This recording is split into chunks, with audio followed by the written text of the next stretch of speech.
much, Leanne. We've got Mike Herzog here with me from Good Guys Try, and I'm bringing you in almost as an expert on fundraising because you guys do a number of charitable things throughout the year. And I want to get some ideas on people who are thinking about watching this show and thinking, wow, I want to do something like that. So let's go through some do's, some things you need to do if you're planning on doing something to fundraise.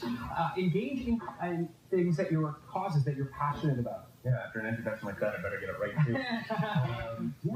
Essentially, I think the best thing you can do is be authentic about the things that you really believe in. Okay. There's nothing worse than people feeling like they should. Okay. This should be something that wells up within you, and you've got to do this because it's just part of you. It's something you really just feel so passionate. It's not that you feel you should, it's that you feel you have to. Exactly. You're going to do it because it's something that means so much to you. Number two, ask like-minded people to get involved with you.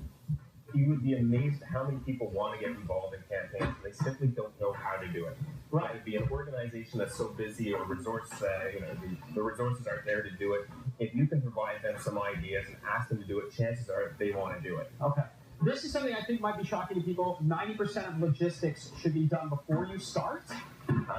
I'm a big believer in that. The rigor that you apply to a campaign really sets the tone for what you can achieve. Okay.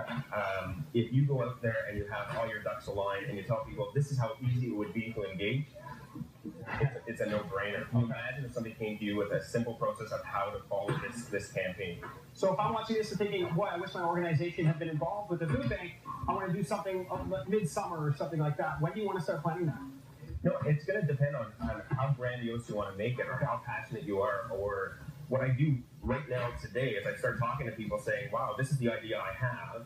I'm really passionate about the food bank and the work that they do because it's not just for the Ottawa area, but it feeds all these different food banks. Who's with me? Right. So once you get that conversation going, it's amazing how many people you'll find who want to engage, and you'll also feed off that passion. So those are the do's. I want to go through a couple of don'ts, one of which struck me right away is hard targets. Yeah, it's interesting because everybody seems to think, okay, I'm going to put a target up. I want to do 8 boxes of food. I want to do 1,400 boxes of food. Why limit yourself? Right. So if you've got all sorts of passionate people and with creative ideas, guess what? The outcome will be phenomenal because of these passionate people. If you limit yourself by saying, I only want to do X number of boxes, all of a sudden their foot comes off the pedal towards the end because we're almost there. Right. What I go for is the number of no's I can get. I want to be rejected all the time because that means I'm out there pushing it as far as we can. We recently did one heck of a run, and it was for a different cause, but we originally started a soft target of $30,000.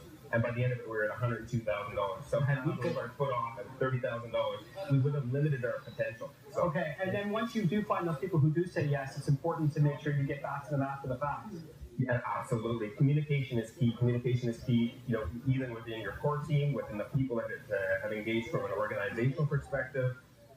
Keep them engaged by giving them roles, meaningful roles, and trust that they'll do it. The worst thing you can do is micromanage somebody who's really passionate. Right. Let them expand, let them find their creativity, and you know what?